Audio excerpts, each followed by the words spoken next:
12ನೆಯ ಶತಮಾನ.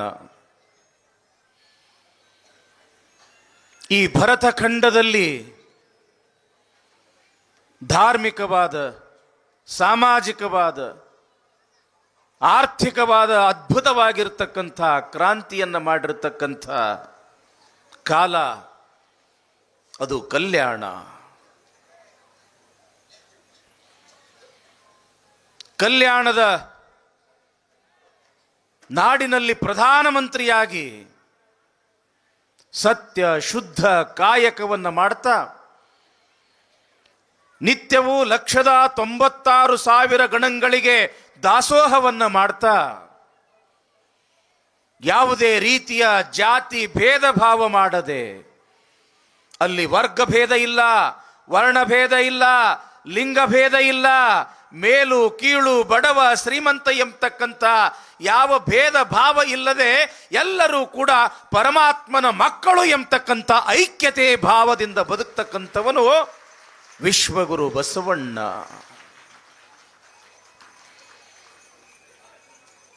ಅಪೂರ್ವವಾಗಿರ್ತಕ್ಕಂಥ ಅನುಭವ ಮಂಟಪವನ್ನು ಸ್ಥಾಪನೆಯನ್ನು ಮಾಡಿದ್ದಾರೆ ವಿಶ್ವಗುರು ಬಸವಣ್ಣವರು. ಆ ಅನುಭವ ಮಂಟಪದಲ್ಲಿ ಶೂನ್ಯಪೀಠ, ಈ ಪ್ರಪಂಚದಲ್ಲಿ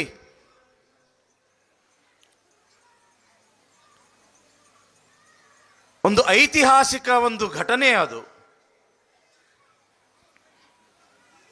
ಸಾಮಾಜಿಕ ಸಾಮರಸ್ಯವನ್ನು ತಂದುಕೊಳ್ಳಲು ಎಲ್ಲರೂ ಒಂದೇ ಛತ್ತಿನ ಅಡಿಯಲ್ಲಿ ಬಂದು ವಿಚಾರಗಳನ್ನು ಮಾಡಲು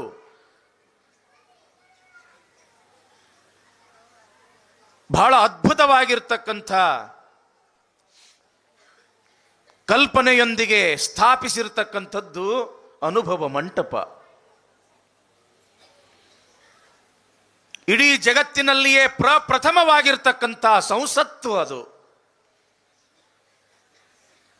ಅಲ್ಲಿ ಸ್ಪೀಕರ್ ಅಂದ್ರೆ ಶೂನ್ಯ ಪೀಠದ ಒಡೆಯ ಅಲ್ಲಮ ಪ್ರಭುದೇವರು.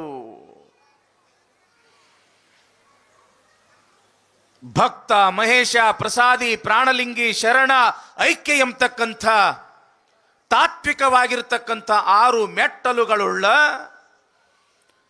ಅದಕ್ಕೆ ಪೃಥ್ವಿ ಅಪ್ಪು ತೇಜ ವಾಯು ಆಕಾಶ ಆತ್ಮ ಎಂಬತಕ್ಕಂಥ 6 ತತ್ವಗಳನ್ನು ಹೊಂದಿಸಿ ಅದಕ್ಕೆ 6 ಚಕ್ರಗಳನ್ನು ಸ್ಥಾಪಿಸಿ ಅದ್ಭುತವಾಗಿರ್ತಕ್ಕಂಥ ಲಿಂಗಾಂಗ ಸಾಮರಸ್ಯವನ್ನು ತಿಳಿಸ್ತಕ್ಕಂಥ ಒಂದು ಪೀಠ, ಅದಕ್ಕೆ ಶೂನ್ಯ ಪೀಠ ಅಂತ ಕರೆದರು. ಸಾಮಾನ್ಯವಾಗಿ ಶೂನ್ಯ ಅಂತಂದ್ರೆ ಯಾತಕ್ಕೆ ಕರಿತೀವಿ? ಪೂಜಿ, ಹೌದಲ್ಲ ತಂಗಿ? ಶೂನ್ಯ ಅಂತಂದ್ರೆ ಜೀರೋ. ಶೂನ್ಯ ಅಂತಂದ್ರೆ ಏನು? ಏನೂ ಇಲ್ಲ. ಇದು ಸಾಮಾನ್ಯ ಅರ್ಥದಲ್ಲಿ ಶೂನ್ಯ ಅಂತಂದ್ರೆ ಪೂಜಿ, ಶೂನ್ಯ ಅಂತಂದ್ರೆ ಜೀರೋ, ಶೂನ್ಯ ಅಂತಂದ್ರೆ ಏನೂ ಇಲ್ಲ. ಆದ್ರೆ ಈ ತತ್ವದಿಂದ ಕೂಡಿರ್ತಕ್ಕಂಥದ್ದು ಶೂನ್ಯ ಪೀಠ ಅಲ್ಲ. ಎಲ್ಲವನ್ನ ಒಳಗೊಂಡಿರ್ತಕ್ಕಂಥ ಒಂದು ತತ್ವ ಅದು ಶೂನ್ಯ ತತ್ವ. ಅದಕ್ಕೆ ಮಯೂರಾಂಡ ನ್ಯಾಯ ಅಂತ ಕರೀತಾರೆ. ನವಿಲ ಒಂದು ತತ್ತಿ ಇಡ್ತದ, ತತ್ತಿ ಇಟ್ಟಾಗ ಒಡೆದು ನೋಡ್ರಿ ಏನು ಇರುವುದಿಲ್ಲ, ಒಳಗ ಬರೇ ದ್ರವ ಇರ್ತದ. ಯಾವಾಗ ಆ ನವಿಲು ತತ್ತಿ ಮ್ಯಾಲ ಕುಂತು ಕಾವು ಕೊಡ್ತದ, ಮುಂದ ತತ್ತಿ ಒಡೆದು ಮರಿ ಬರ್ತದ. ಮರಿ ಹೆಂಗ ಬೆಳಿತದ, ಒಂದಲ್ಲ ಎರಡಲ್ಲ ಅನೇಕ ಬಣ್ಣ ಆ ಒಂದು ನವಿಲಿನಲ್ಲಿ ನಾವು ಕಾಣ್ತೀವಿ. ತತ್ತಿ ಇದ್ದಾಗ ಯಾವ ಬಣ್ಣವೂ ಕೂಡ ಕಾಣಲಿಲ್ಲ. ಹಾಗಂದ ಮಾತ್ರಕ್ಕ ಅಲ್ಲಿ ಬಣ್ಣ ಇದ್ದಿದ್ದಿಲ್ಲೇನು? ಎಲ್ಲವೂ ಕೂಡ ಇತ್ತು. ಸಮಯ ಬಂದಾಗ ಅದು ಪ್ರಕಟ ಆತು. ಹಂಗ ಶೂನ್ಯ ಅಂತಂದ್ರೆ ಬಯಲು, ಏನು ಇಲ್ಲ, ಆದ್ರೆ ಎಲ್ಲವನ್ನೂ ಒಳಗೊಂಡಿರ್ತಕ್ಕಂಥದ್ದು. ಇದೊಂದು ಮೈಕ್ ಅದ. ನನ್ನ ಧ್ವನಿ ಬಹಳ ಸಣ್ಣದು, ಆದ್ರ ಈ ಮೈಕಿನ ಸಹಾಯದಿಂದ ಹೆಚ್ಚು ಕಡಿಮೆ ಅರ್ಧ ಕಿಲೋಮೀಟರ್ದಷ್ಟು ಶಬ್ದ ಕೇಳ್ತದ. ಯಾತ್ರ ಒಳಗಿಂದ ಕೇಳ್ತದ? ಬಯಲಿನೊಳಗಿನಿಂದ, ಶೂನ್ಯದಿಂದ. ಫೋನ್ ಹಚ್ತೀರಿ, ಪುನಾಕ್ ಹಚ್ತೀರಿ, ಮುಂಬೈಗೆ ಹಚ್ತೀರಿ, ಅಮೇರಿಕಾಕ್ ಹಚ್ತೀರಿ. ಇಲ್ಲಿ ಹಚ್ಚಿರ್ತಕ್ಕಂಥ ಆ ಒಂದು ಫೋನು ಅಲ್ಲಿ ಹೋಗಿ ರಿಂಗ್ ಆಗೋದು ಯಾತ್ರ ಮುಖಾಂತರ, ಶೂನ್ಯದ ಮುಖಾಂತರ, ಬಯಲಿನ ಮುಖಾಂತರ. ಹೌದಲ್ಲ? ಮೊಬೈಲ್ದೊಳಗೆ ಒಂದು ಚಿತ್ರ ಅದ, ಇನ್ನೊಂದು ಮೊಬೈಲ್ಗೆ ಕಳಿಸ್ತೀರಿ, ಅಲ್ಲಿ ಆ ಚಿತ್ರ ಬರ್ತದ. ಹೆಂಗ? ಆ ಬಯಲು. ಬಯಲು ಅಂತಂದ್ರೆ ಏನೂ ಇಲ್ಲ, ಆದ್ರೆ ಎಲ್ಲವನ್ನೂ ಕೂಡ ಅದ್ರ ಒಳಗೊಂಡಿರ್ತಕ್ಕಂಥದ್ದಕ್ಕ ಅದು ಶೂನ್ಯ ಅಂತ ಕರೀತಾರ. ಅಂಥ ಶೂನ್ಯ ತತ್ವವನ್ನು ಒಳಗೊಂಡಿರ್ತಕ್ಕಂಥ ಪೀಠ ಅಲ್ಲಮ ಪ್ರಭುದೇವರು ವಿರಾಜಮಾನರಾಗಿರ್ತಕ್ಕಂಥ ಒಂದು ಶೂನ್ಯ ಪೀಠ. ಅನುಭವ ಮಂಟಪ ಸ್ಥಾಪನೆ ಮಾಡಿದವರು ಯಾರು? ವಿಶ್ವಗುರು ಬಸವಣ್ಣನವರು. ಆ ಅನುಭವ ಮಂಟಪದಲ್ಲಿ ಶೂನ್ಯ ಪೀಠವನ್ನು ಸ್ಥಾಪನೆ ಮಾಡಿದವರು ಯಾರು? ವಿಶ್ವಗುರು ಬಸವಣ್ಣನವರು. ಆದ್ರೆ ಆ ಶೂನ್ಯ ಪೀಠಕ್ಕೆ ಮೊದಲನೆಯ ಅಧಿಪತಿಗಳು ಯಾರಾದರೂ? ಅಲ್ಲಮ ಪ್ರಭುದೇವರಾದರು. ಆ ಒಂದು ಅನುಭವ ಮಂಟಪದ ಕಾರ್ಯದರ್ಶಿ ಯಾರು? ಚನ್ನಬಸವಣ್ಣನವರು. ಆ ಅನುಭವ ಮಂಟಪದಲ್ಲಿ ನಡೆದಿರ್ತಕ್ಕಂಥ ಅಷ್ಟಾವರಣ, ಪಂಚಾಚಾರ, ಶಟಸ್ಥಲ, ಕಾಯಕ, ದಾಸೋಹ, ಸಮಾನತೆ, ಶಿವಾನುಭವದಂತ ಅಪೂರ್ವವಾಗಿರ್ತಕ್ಕಂಥ ಮಾನವೀಯ ಮೌಲ್ಯಗಳನ್ನು ಒಳಗೊಂಡಿರ್ತಕ್ಕಂಥ ಎಲ್ಲ ಆ ವಚನದ ಕಟ್ಟುಗಳನ್ನು ಪರಿಶೋಧಿಸಿ ಅದನ್ನು ಚೆನ್ನಾಗಿ ತೆಗೆದು ಇಡೋರು ಯಾರು? ಶಾಂತರಸರು. ಶಾಂತರಸರು ಒಬ್ರಲ್ಲ, ಇಬ್ರಲ್ಲ, 770 ಅಮರ ಗಣಗಳು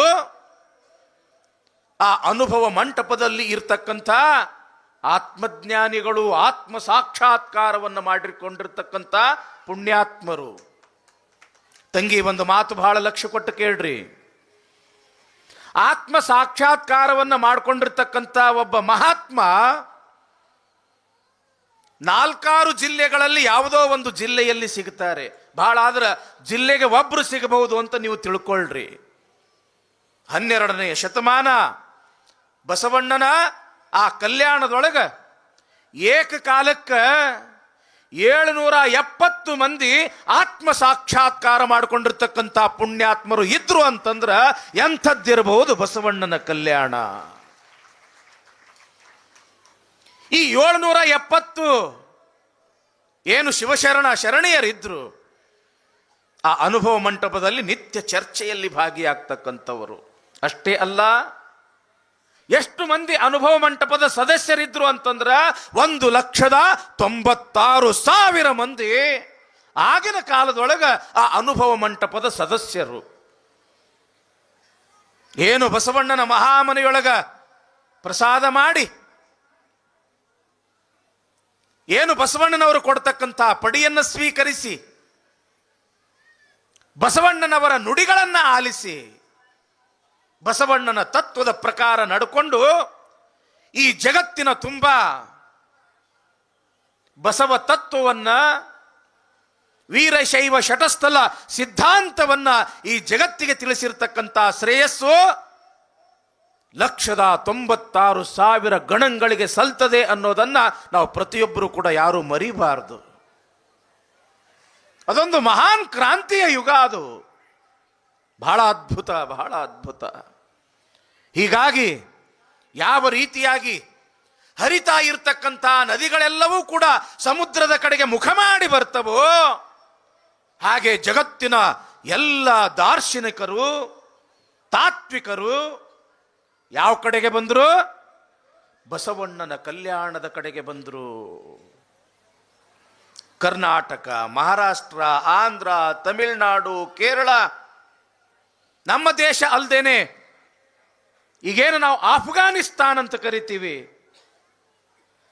ಗಾಂಧಾರ ಅಂತ ಕರಿತಿದ್ರು ಆಗಿನ ಕಾಲದೊಳಗ. ನಾವೇನು ಮಹಾಭಾರತದೊಳಗ ಗಾಂಧಾರಿ ಅನ್ನೋ ಹೆಸರು ಕೇಳ್ತೀವಲ್ಲ, ಧೃತರಾಷ್ಟ್ರನ ಹೆಂಡತಿ ಗಾಂಧಾರಿ. ಅಲ್ಲಿ ಗಾಂಧಾರ ರಾಜನ ಮಗಳು ಗಾಂಧಾರಿ. ಅಂಥ ಗಾಂಧಾರ ದೇಶದಿಂದ ಮರುಳ ಶಂಕರ ದೇವರು ಎಂಬತಕ್ಕಂಥವರು ಅಷ್ಟು ದೂರದಿಂದ ಬಂದು ಬಸವಣ್ಣನ ದರ್ಶನವನ್ನ ಮಾಡಿಕೊಂಡ್ರು ಅಂತಂದ್ರ ಎಂಥ ಕ್ರಾಂತಿ ಮಾಡಿದ್ರು ಬಸವಣ್ಣವ್ರು ಅನ್ನೋದನ್ನ ನಾವು ಅರ್ಥ ಮಾಡ್ಕೋಬೇಕು ತಂಗಿ. ಹೀಗೆ ಅನುಭವ ಮಂಟಪದೊಳಗೆ ಬಹಳ ಅದ್ಭುತವಾಗಿರ್ತಕ್ಕಂಥ ಕ್ರಾಂತಿಯ ವಿಚಾರಗಳು ನಡೆದಿದ್ದಾವೆ. ಇತ್ತ ಉಡುತಡಿಯಲ್ಲಿ ಮಹಾದೇವಿ ಯಾವಾಗ ಮಹಾರಾಜ ತನ್ನ 3 ವಚನಗಳನ್ನ ಮೀರಿ ತನ್ನ ಶೀಲವನ್ನ ಕೆಡಿಸಲಿಕ್ಕೆ ಬಂದ, ಆವಾಗ ಎಮ್ಮೆಗೊಂದು ಚಿಂತೆ, ಸಮಗಾರಗೊಂದು ಚಿಂತೆ, ಧರ್ಮಿಗೊಂದು ಚಿಂತೆ, ಕರ್ಮಿಗೊಂದು ಚಿಂತೆ, ನಿನ್ನಂಥವನ ಸಹವಾಸವೇ ಬೇಡ ಅಂತ ತಿಳ್ಕೊಂಡು ಉಡುತಡಿಯನ್ನ ತ್ಯಾಗ ಮಾಡಿ ಎಲ್ಲಿಗೆ ಬರ್ತಾ ಇದ್ದಾಳೆ ಮಹಾದೇವಿ? ಬಸವಣ್ಣನ ಕಲ್ಯಾಣಕ್ಕೆ ಬರ್ತಾ ಇದ್ದಾಳೆ. ಅವಳಿಗೆ ಒಂದೇ ಆಶೆ, ಅನುಭವ ಮಂಟಪವನ್ನ ನೋಡಬೇಕು. ಅಲ್ಲಿ ಇರ್ತಕ್ಕಂಥ ಭಕ್ತಿ ಭಾಂಡಾರಿ ಬಸವಣ್ಣ, ಅಲ್ಲಮ ಪ್ರಭುದೇವರು, ಚೆನ್ನ ಬಸವಣ್ಣ, ಸಿದ್ಧರಾಮ ಎಲ್ಲಾ ಶರಣ ಶರಣೀಯರ ದರ್ಶನವನ್ನ ಮಾಡಬೇಕು. 4 ದಿವಸ ಅವರ ಮಧ್ಯದಲ್ಲಿ ಇದ್ದುಕೊಂಡು ನನ್ನ ಜನ್ಮ ಸಾರ್ಥಕವನ್ನ ಮಾಡ್ಕೋಬೇಕು ಅನ್ನೋ ಆಶೆಯಿಂದ ಎಲ್ಲಿಗೆ ಬರ್ತಾ ಇದ್ದಾಳೆ ಮಹಾದೇವಿ? ಬಸವಣ್ಣನ ಕಲ್ಯಾಣಕ್ಕ. ಎಲ್ಲಿ ಉಡುತಡಿ, ಎಲ್ಲಿ ಬಸವನ ಕಲ್ಯಾಣ. ಬರ್ತಕ್ಕಂಥ ದಾರಿಯೊಳಗ ಗಿಡ ಗಂಟಿ ಕಲ್ಲು ಮುಳ್ಳು ಕಾಡ ಪ್ರಾಣಿಗಳು, ಕಾಡುವ ಪ್ರಾಣಿಗಳು ಕೂಡ ಅವೆಲ್ಲವನ್ನ ಎದರಿಸಿ ಎದರಿಸಿ ಎದರಿಸಿ ಕಲ್ಯಾಣದತ್ತ ಬರ್ತಾ ಇದ್ದಾಳೆ ಅಕ್ಕ ಮಹಾದೇವಿ. ಬರ್ತಕ್ಕಂಥ ಸಮಯದೊಳಗೆ ಯಾವಾಗಲೂ ಕೂಡ ಮನಸ್ಸಿನಲ್ಲಿ ಒಂದೇ ಧ್ಯಾನ, ನನ್ನ ಗಂಡನಾಗಿರ್ತಕ್ಕಂಥ ಶ್ರೀಶೈಲ ಮಲ್ಲಿಕಾರ್ಜುನನ ಸಾಕ್ಷಾತ್ಕಾರ ಮಾಡಿಕೊಳ್ಬೇಕು, ಬಸವಣ್ಣನನ್ನ ನೋಡಬೇಕು, ಚೆನ್ನ ಬಸವಣ್ಣನನ್ನ ನೋಡಬೇಕು.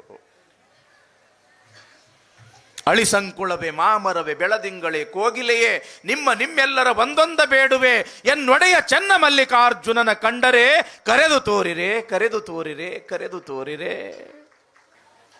ಮಹಾದೇವಿ ಬರ್ತಾ ಇದ್ದಾಳೆ ಕಲ್ಯಾಣದತ್ತ.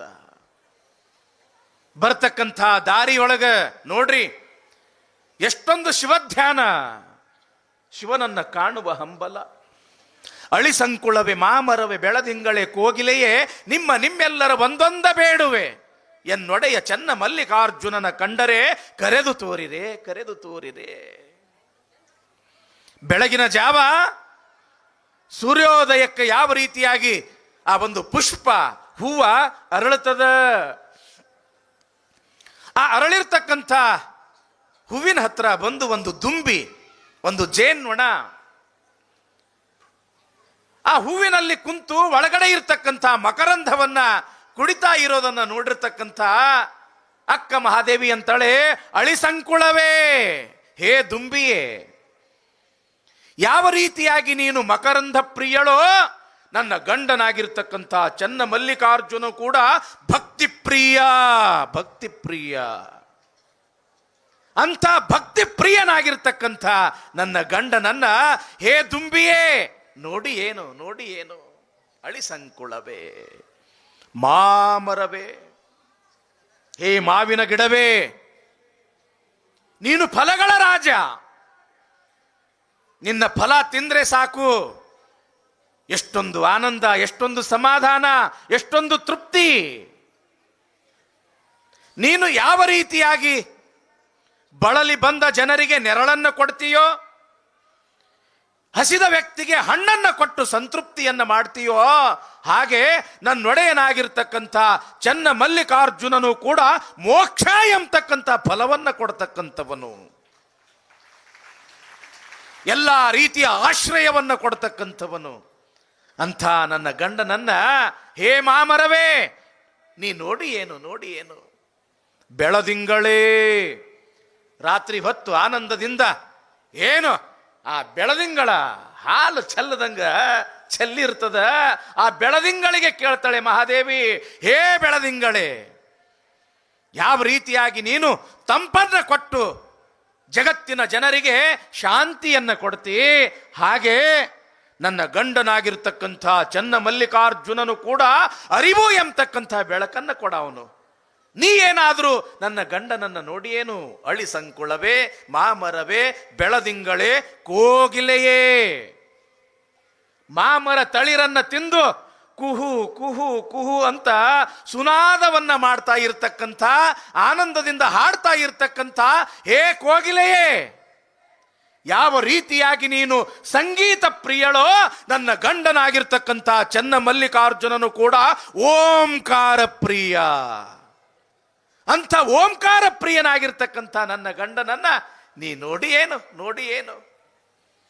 ಕಣ್ಣಿಗೆ ಕಾಣಿಸ್ತಕ್ಕಂಥ ಗಿಡ, ತರು, ಲತೆ, ಪಶು, ಪಕ್ಷಿ, ಪ್ರಾಣಿಗಳಿಗೆ ನನ್ನ ಗಂಡನನ್ನು ನೀವು ನೋಡಿರೇನು? ನನ್ನ ಪರಮಾತ್ಮನನ್ನು ನೀವು ನೋಡಿರೇನು ಅಂತ ತಿಳ್ಕೊಂಡು ಕೇಳ್ತಾ ಕೇಳ್ತಾ ಕೇಳ್ತಾ ಅಂತೂ ಇಂತೂ ಮಹಾದೇವಿ ಎಲ್ಲಿಗೆ ಬಂದರು?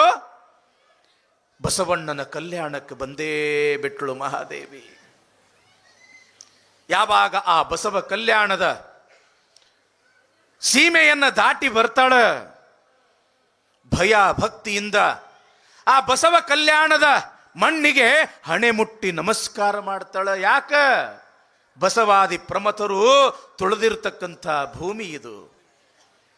ತನ್ನ ಎರಡು ಕೈಗಳನ್ನು ಜೋಡಿಸಿ ಆ ಕಲ್ಯಾಣಕ್ಕೆ ನಮಸ್ಕಾರ ಮಾಡ್ತಾ ಇದ್ದಾಳೆ ಮಹಾದೇವಿ. ಬಸವಣ್ಣನ ಕಲ್ಯಾಣಕ್ಕೆ ನಮಸ್ಕಾರ ಮಾಡ್ತಾ ಇದ್ದಾಳೆ. ಅಂತಾಳೆ, ಕಲ್ಯಾಣವೆಂಬುದು ಇನ್ನಾರಿಗೂ ಹೊಗಬಾರದು, ಆಶೆಯಾಮಿಷ ಒಳಿದವಲ್ಲಂಗಲ್ಲದೆ ಕಲ್ಯಾಣದತ್ತ ಅಡಿಯಿಡಬಾರದು, ಒಳಗೂ ಹೊರಗೂ ಶುದ್ಧವಾದವಂಗಲ್ಲದೆ ಕಲ್ಯಾಣವ ಹೊಗಬಾರದು ಅಂತ ತಿಳ್ಕೊಂಡು, ಕಲ್ಯಾಣ ಅಂತಂದ್ರೆ ಸಾಮಾನ್ಯ ಅಲ್ಲ.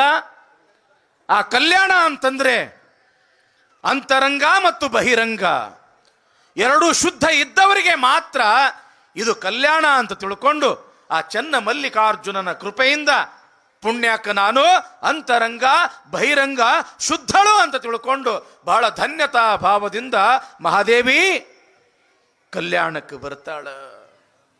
ಕಲ್ಯಾಣ ನೋಡಿರಲ್ಲ ತಂಗಿ, ಕಲ್ಯಾಣ ಪ್ರವೇಶವನ್ನ ಮಾಡಬೇಕು ಅನ್ನುವಷ್ಟರಲ್ಲಿಯೇ ಎಡಕ್ಕೆ ಒಂದು ಬಹಳ ದೊಡ್ಡ ಕೆರೆ ಹತ್ತದ. ಅದಕ್ಕೆ ತ್ರಿಪುರಾಂತಕ ಕೆರೆ ಅಂತ ಕರೀತಾರ.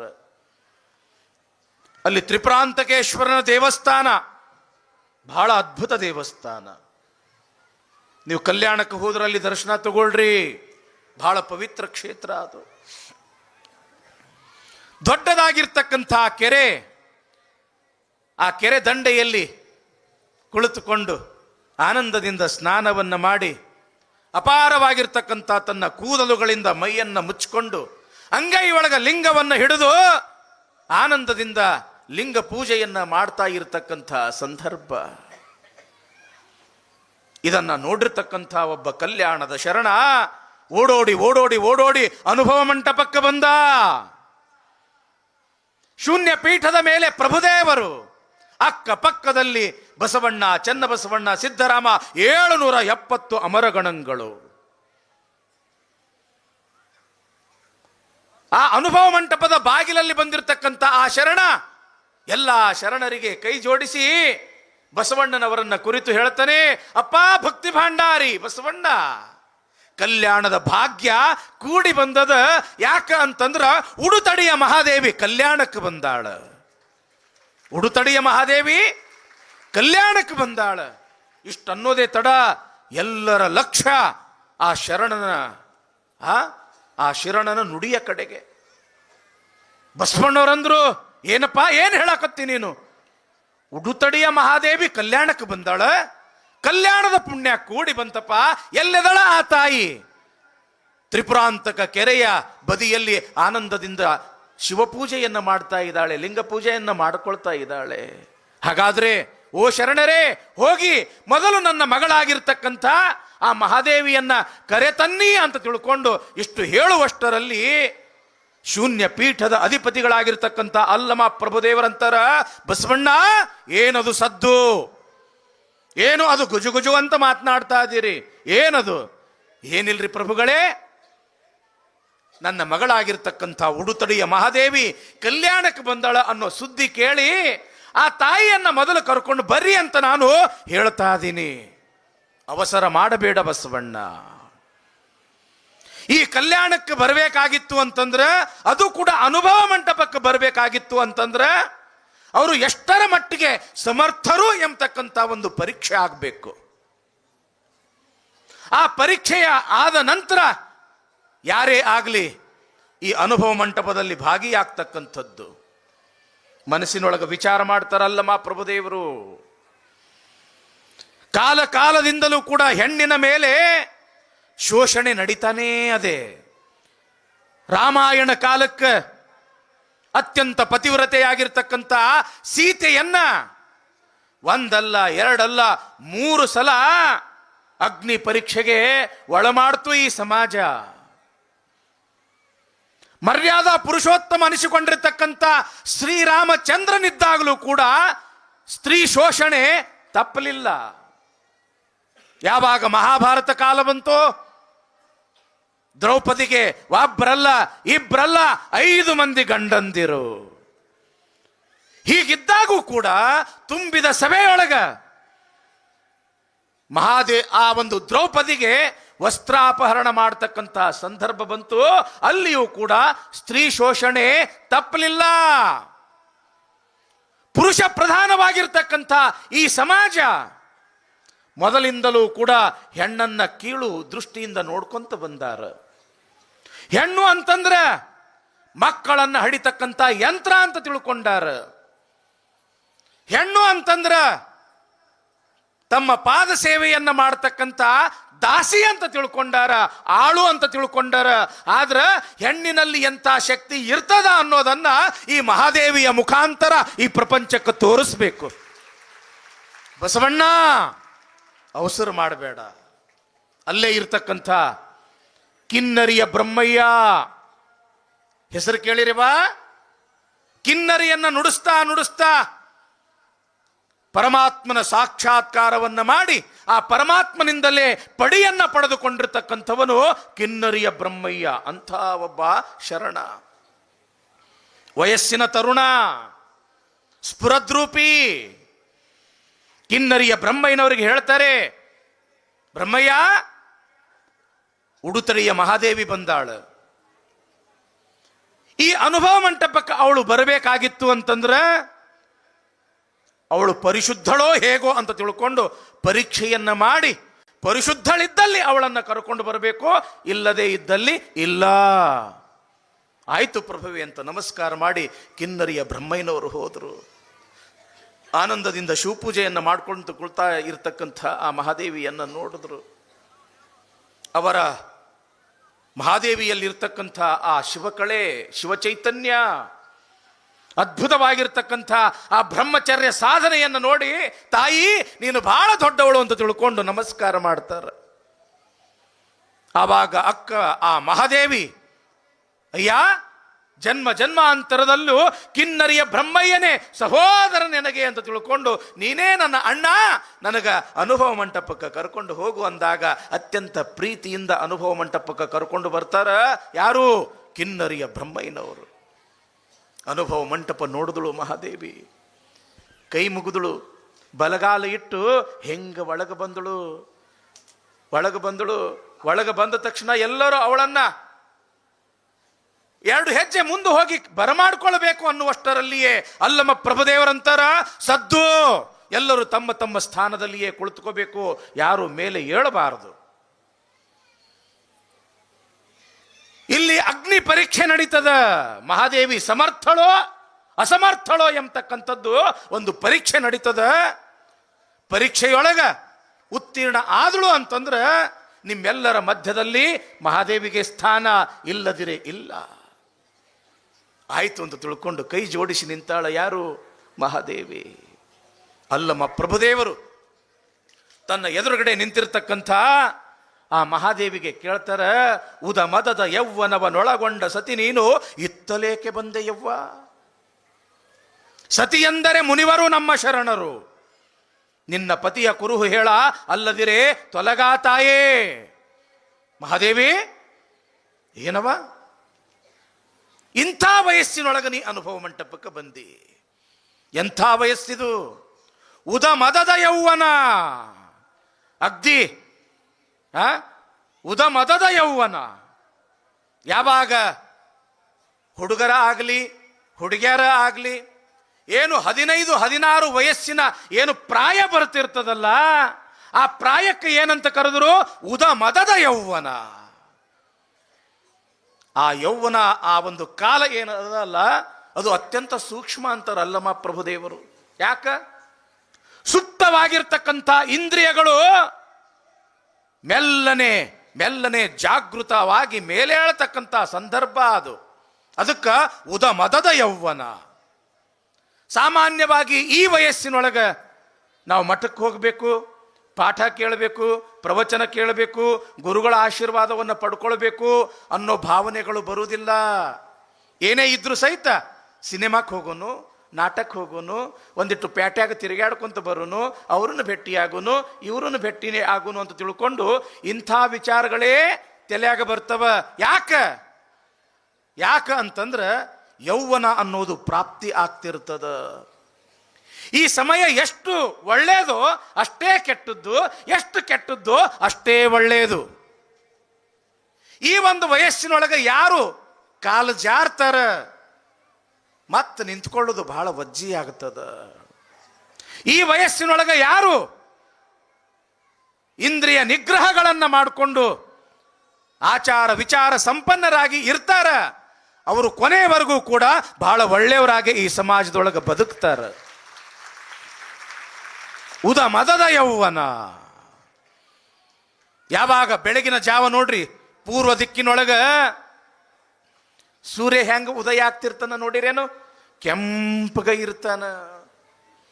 ಮೆಲ್ಲ ಮೆಲ್ಲಗೆ ಹಗುರಾಗಿ ಮ್ಯಾಲ ಬರ್ತಿರ್ತಾನ.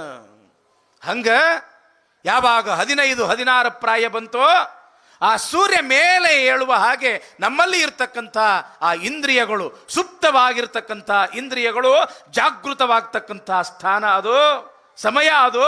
ಅದಕ್ಕೆ ಉದ ಮದದ ಯೌವನ. ರವಿ ಬೆಳಗೆರೆ ಹೆಸರು ಕೇಳಿರೇನ್ರಿ? ಬಹಳ ದೊಡ್ಡ ಸಾಹಿತಿಗಳು ಹೌದು, ಪತ್ರಕರ್ತರು ಹೌದು. ಅವರೊಂದು ಪತ್ರಿಕೆ ನಡೆಸ್ತಿದ್ರು. ಯಾವ್ದು ಹೇಳ್ರಿ? ಹಾಯ್ ಬೆಂಗಳೂರು. ಕೇಳಿರಿ? ಹಾಯ್ ಬೆಂಗಳೂರು. ಅವ್ರ ಪತ್ರಿಕೆಯೊಳಗೆ ಒಂದು ಸುದ್ದಿ ಬರೆದಿದ್ದಂದ ನಾನು ನೋಡಿದ್ದೀನಿ. ದಾವಣಗೆರೆ ಹತ್ರ ಒಂದು ಹಳ್ಳಿ,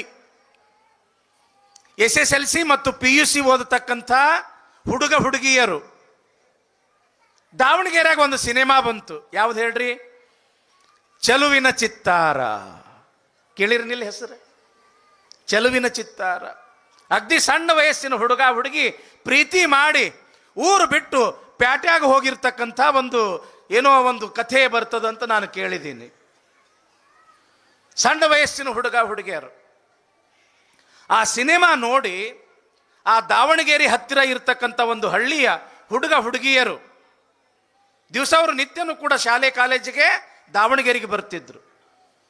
ಆ ಸಿನಿಮಾ ನೋಡಿ ಎಷ್ಟು ತಲೆ ಕೆಡಿಸ್ಕೊಂಡಿದ್ರು ಅಂತಂದ್ರೆ, ಸುಮಾರು 8-10 ಜೋಡಿ ಚೆಲುವಿನ ಚಿತ್ತಾರ ಹೋಗುನು ಎತ್ತಾರ ಅಂತ ಓಡೇ ಹೋಗ್ಬಿಟ್ಟಿದ್ರು ಅಂತವ್ರು ಬರೆದಿದ್ರವ್ರು. ಯಾಕೆ? ಅದು ಉದ ಮದದ ಯೌವನ. ಆ ಸಮಯನೇ ಅಂಥದ್ದು. ಆ ಸಮಯದೊಳಗ ಯಾವಾಗಲೂ ಕೂಡ ತಂದೆ ತಾಯಿಗೆ ಒಂದೇ ಚಿಂತೆ ಇರ್ತದ, ಮಕ್ಕಳು ವಯಸ್ಸಿಗೆ ಬಂದು ಅವ್ರ ಮೇಲೆ ಯಾವಾಗಲೂ 2 ಕಣ್ಣಿಟ್ಟಿರಬೇಕು ಅಂತ ತಿಳ್ಕೊಂಡು ಚಿಂತೆ ಮಾಡ್ತಿರ್ತಾರೆ ಇಲ್ರಿ ಬಾ.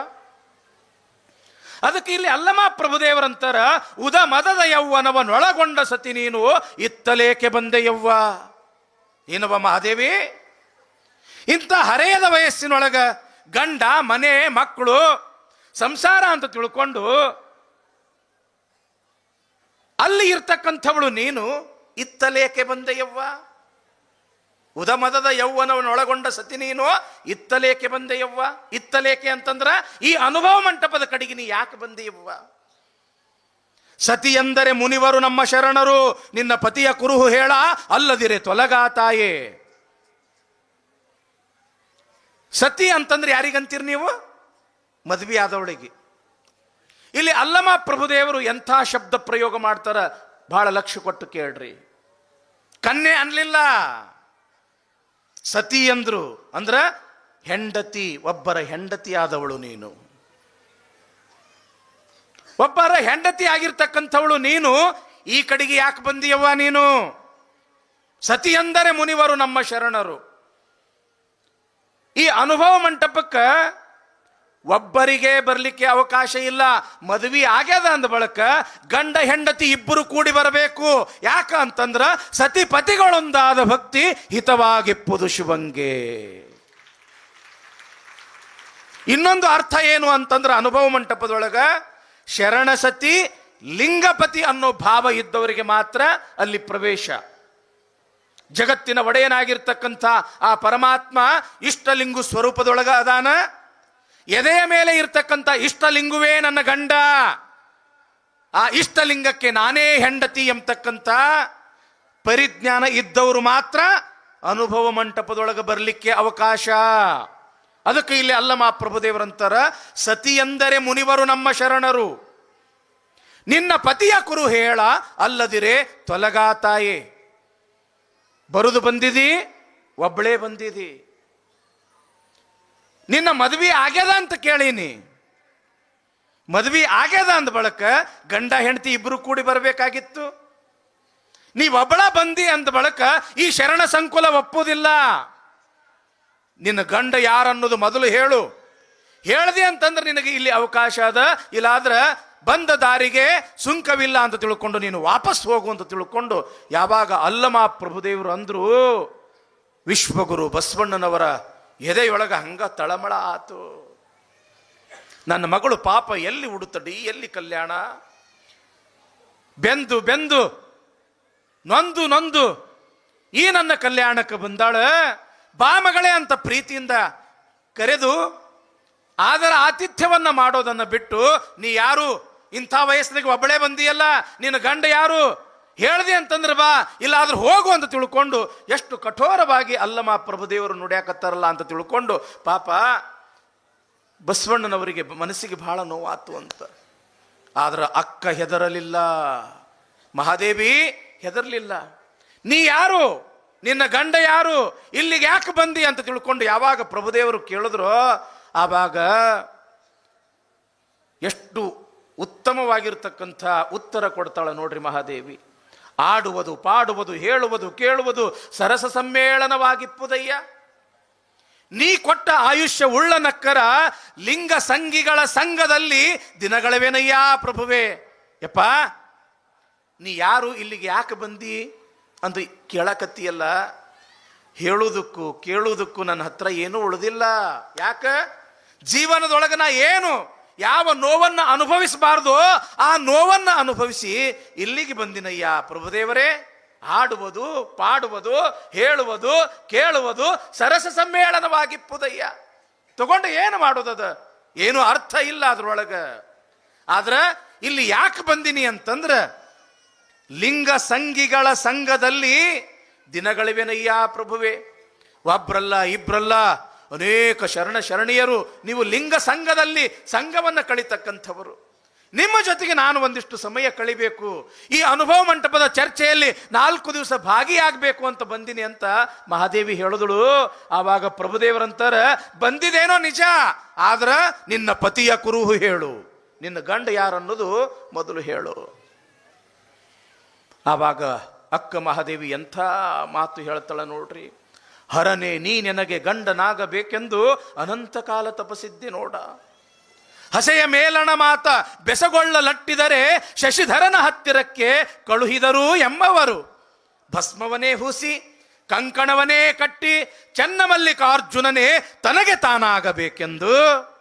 ಅಯ್ಯ ಅಲ್ಲಮ ಪ್ರಭುದೇವರೇ, ನನ್ನ ಗಂಡ ಯಾರು ಅಂತ ನೀವು ಕೇಳಕತ್ತಿರಲ್ಲ, ಈ ಲೋಕದ ಯಾವ ಗಂಡರೂ ಕೂಡ ನನಗೆ ಸಂಬಂಧ ಇಲ್ಲ. ಯಾಕ ಅಂತಂದ್ರ ಹರನೇ ನೀ ನನಗೆ ಗಂಡ. ಏನು ಪರಾತ್ಪರ ಚೈತನ್ಯವಾಗಿರ್ತಕ್ಕಂಥ ಆ ಪರಬ್ರಹ್ಮ ಸ್ವರೂಪ ಏನದನಲ್ಲ, ನನ್ನ ಗಂಡ ಚನ್ನಮಲ್ಲಿಕಾರ್ಜುನ, ಅವನೇ ನನ್ನ ಗಂಡ ಆಗಬೇಕು ಅಂತ ತಿಳ್ಕೊಂಡು ಒಂದಲ್ಲ ಎರಡಲ್ಲ ಜನ್ಮ ಜನ್ಮಾಂತರಗಳಲ್ಲಿ ತಪಸ್ಸು ಮಾಡಿ ಮಾಡಿ ಮಾಡಿ ಆ ಪರಮಾತ್ಮನನ್ನ ಪಡ್ಕೊಂಡಿನಿ.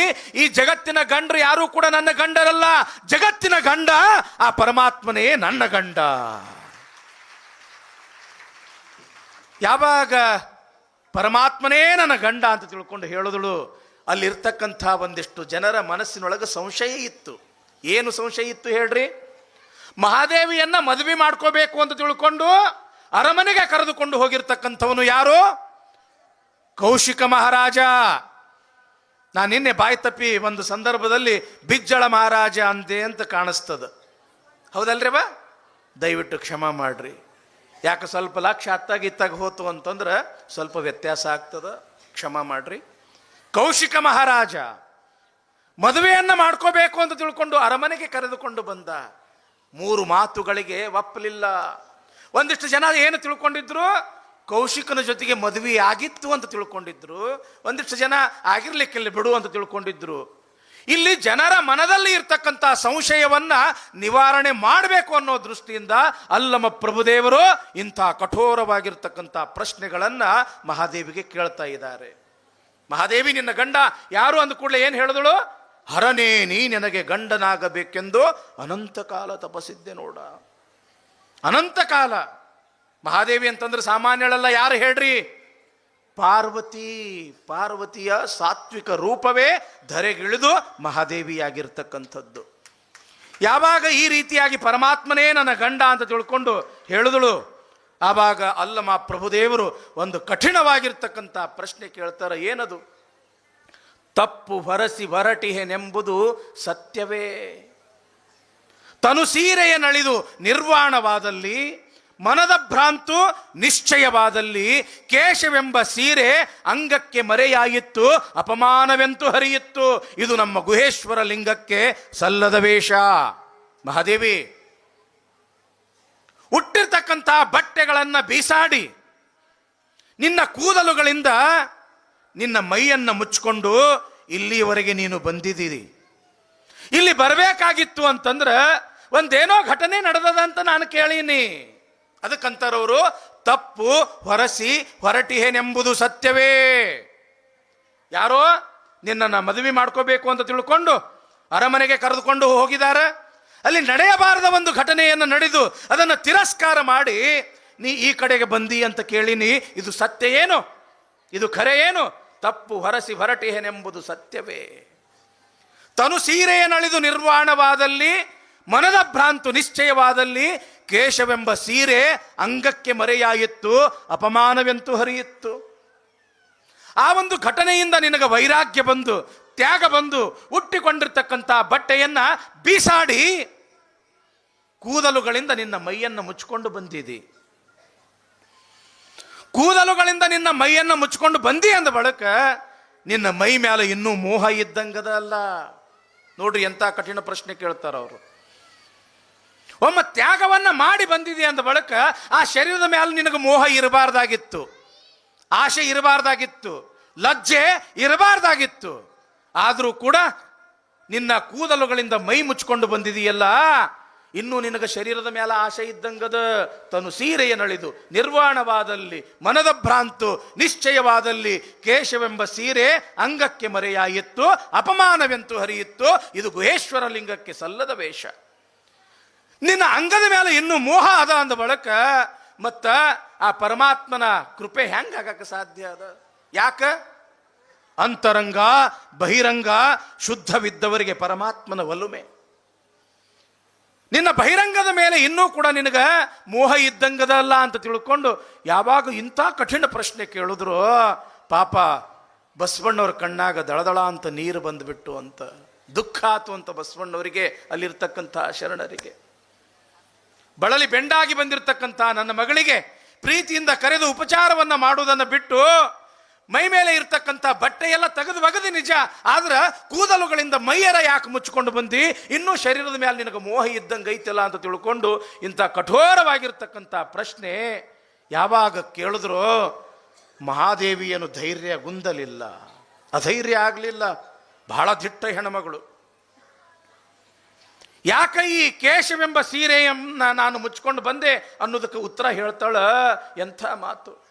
ಫಲ ಪಕ್ವವಾದಲ್ಲದೆ ಹೊರಗಣ ಸಿಪ್ಪೆ ಒಪ್ಪಗೆಡದು.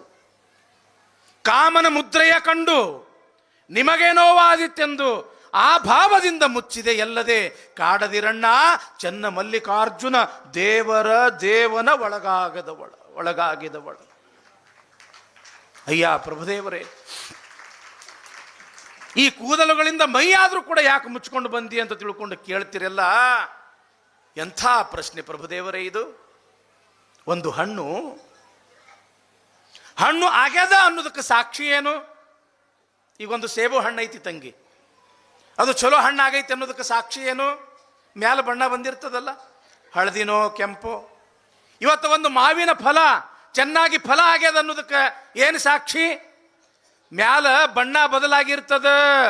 ಫಲ ಪಕ್ವವಾದಲ್ಲದೆ ಹೊರಗಣ ಸಿಪ್ಪೆ ಒಪ್ಪಗೆಡದು. ಯಾವಾಗ ಆ ಹಣ್ಣಿನೊಳಗಿರ್ತಕ್ಕಂಥ ಸತ್ವ ಅದು ಪಕ್ವ ಆಗಿರ್ತದ, ಪಕ್ವ ಆದ್ಮೇಲೆ ಹೊರಗಿನ ಸಿಪ್ಪಿಗೆ ಬಣ್ಣ ಬಂದಿರ್ತದ.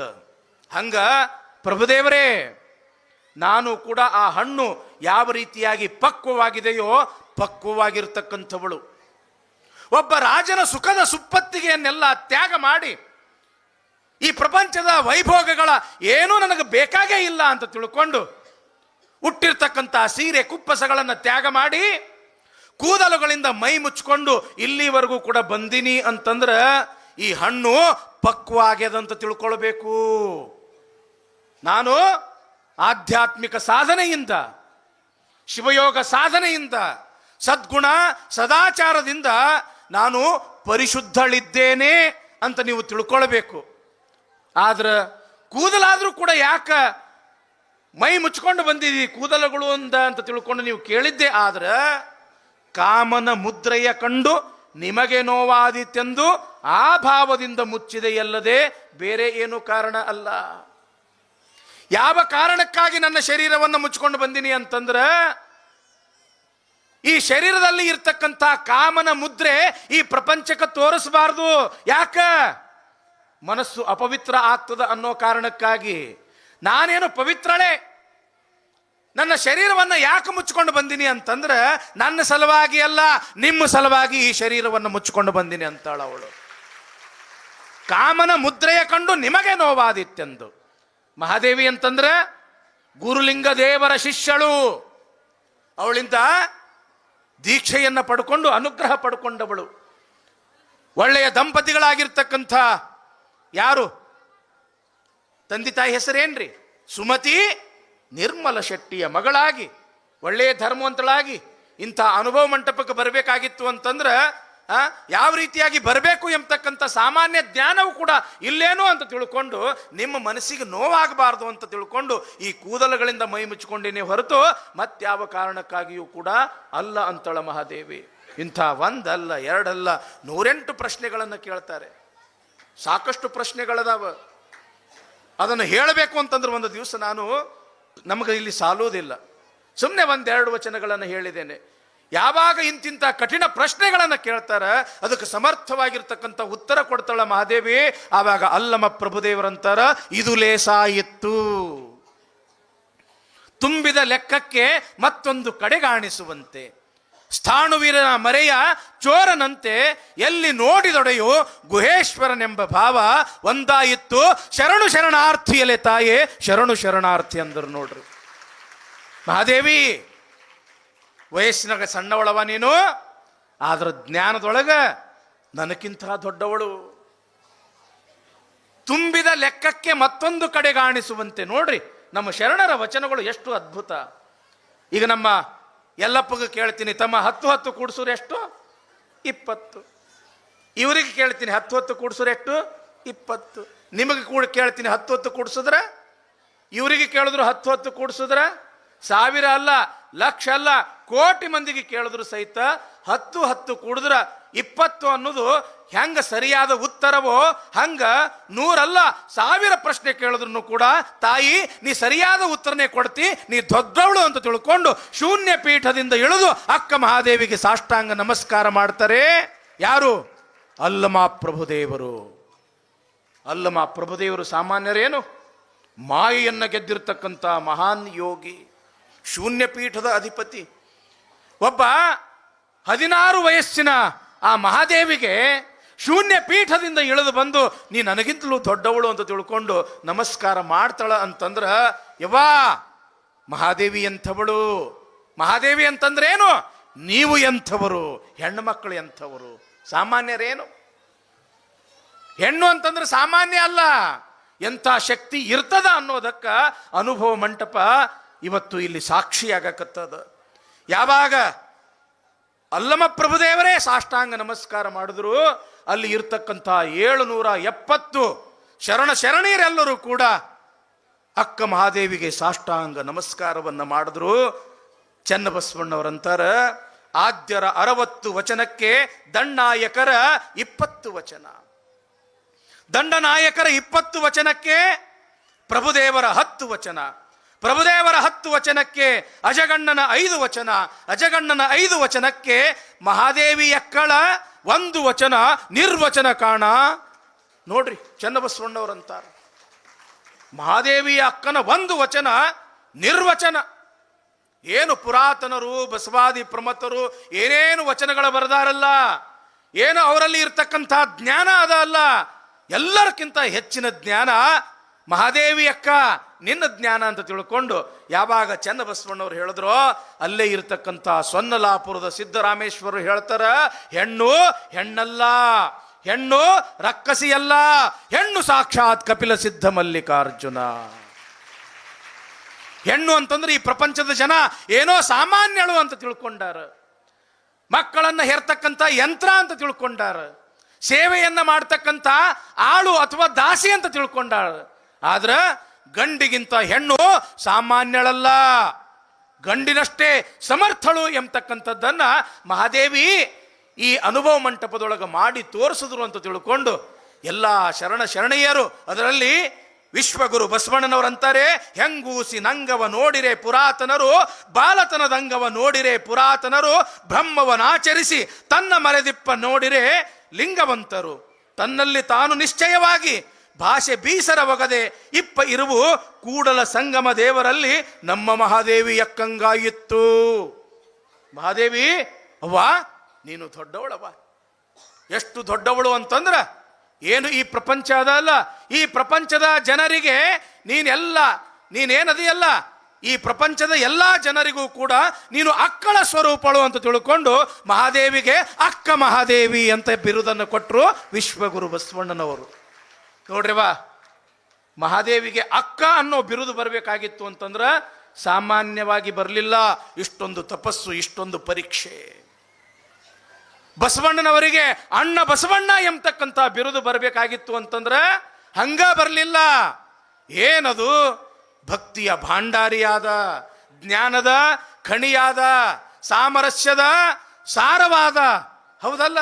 ಇಷ್ಟೆಲ್ಲ ಆದ ಬಳಿಕ ಬಸವಣ್ಣನವರಿಗೆ ಅಣ್ಣ ಬಸವಣ್ಣ ಭಕ್ತಿ ಭಾಂಡಾರಿ.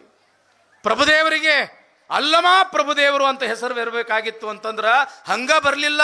ಮಾಯನ್ನು ಗೆದ್ದಾಗ ಅಲ್ಲಮ ಪ್ರಭುದೇವರು ಅಂತ ಹೆಸರು ಬಂತು. ಹಂಗೋ ಇಲ್ಲಿ ನಮ್ಮ ಖೇಡಗಿಯ ಗ್ರಾಮದಲ್ಲಿಯೂ ಕೂಡ ಒಂದಲ್ಲ ಎರಡಲ್ಲ 61 ಪೂರೈಸಿರ್ತಕ್ಕಂಥ 61 ವರ್ಷ ಪೂರೈಸಿರ್ತಕ್ಕಂಥ ನಮ್ಮ ಶಿವಬಸವರಾಜೇಂದ್ರ ಸ್ವಾಮಿಗಳಿಗೂ ಕೂಡ ಬಹಳ ದೊಡ್ಡ ತಪಸ್ವಿಗಳು, ಶಾಪಾನುಗ್ರಹ ಸಮರ್ಥರು, ಮಹಾನ ಲಿಂಗ ಪೂಜಾ ಲೋಲರು, ಪೂಜ್ಯಪಾದರು. ಅಷ್ಟೇ ಅಲ್ಲ, ಬಂದವರ ಸಂಕಷ್ಟಗಳನ್ನು ದೂರ ಮಾಡತಕ್ಕಂಥ ಮಹಾತ್ಮ ಎಂಬತಕ್ಕಂಥ ಬಿರುದು ಕೂಡ ಹಂಗ ಬರಲಿಲ್ಲ. ಅವರು ಮಾಡಿರ್ತಕ್ಕಂಥ ಪೂಜಾ ಜಪ ತಪ ಅನುಷ್ಠಾನ ಯಾರು ಎಂಥದೇ ನೋವು ತಗೊಂಡು ಬರಲಿ, ಎಂಥದೇ ಕಷ್ಟ ಕಾರ್ಪಣ್ಯಗಳನ್ನು ತಗೊಂಡು ಬರಲಿ, ಬಡವ ಬಲ್ಲಿದ ಆ ಜಾತಿ ಈ ಜಾತಿ ಯಾವುದೇ ರೀತಿಯ ಭೇದವನ್ನು ಮಾಡದೆ ಎಲ್ಲರೂ ನನ್ನವರು ಎಂಬತಕ್ಕಂಥ ಒಪ್ಪಿಕೊಳ್ಳುವ ದೊಡ್ಡ ಗುಣ ಇದ್ದ ಕಾರಣಕ್ಕಾಗಿಯೇ ಇವತ್ತು ಅವರ ಕಾರ್ಯಕ್ರಮ ಷಷ್ಠಬ್ದಿ ಪೂರ್ತಿ ಕಾರ್ಯಕ್ರಮ ಒಬ್ಬರಲ್ಲ ಇಬ್ಬರಲ್ಲ ಸಾವಿರಾರು ಸದ್ಭಕ್ತರ ಸಮ್ಮುಖದಲ್ಲಿ ಅನೇಕ ಪರಮ ಪೂಜ್ಯರ ಸಾನ್ನಿಧ್ಯದಲ್ಲಿ ಇಂಥದೊಂದು ಕಾರ್ಯಕ್ರಮ ನಡೀತದ ಅಂತಂದ್ರೆ ಇದು ಹಂಗ ಅಲ್ಲ. ಅವರು ಮಾಡಿರ್ತಕ್ಕಂಥ ತ್ಯಾಗ, ಅವರು ಮಾಡಿರ್ತಕ್ಕಂಥ ತ್ಯಾಗ, ಅವರು ಪಟ್ಟಿರ್ತಕ್ಕಂಥ ಕಷ್ಟ, ಅವರು ಮಾಡಿರ್ತಕ್ಕಂಥ ಅನುಷ್ಠಾನದ ಬಲ ಎಂಬತಕ್ಕಂಥದ್ದನ್ನು ನಾವಿಲ್ಲಿ ಯಾರೂ ಕೂಡ ಮರಿಬಾರದು. ಅದಕ್ಕೆ ಇಲ್ಲಿ ಅಕ್ಕ ಮಹಾದೇವಿ ಯಾವ ರೀತಿಯಾಗಿ ಕಲ್ಯಾಣಕ್ಕೆ ಬಂದಳು, ಯಾವ ರೀತಿಯಾಗಿ ಆ ಅಗ್ನಿ ಪರೀಕ್ಷೆಯಲ್ಲಿ ಗೆದ್ದಳು ಎಂಬತಕ್ಕಂಥ ವಿಚಾರ ನಾವು ಇವತ್ತಿನ ದಿವಸ ಬಸವ ಪುರಾಣದಲ್ಲಿ ಕೇಳ್ತಾ ಇದ್ದೀವಿ. ನಾಳೆ ಏನು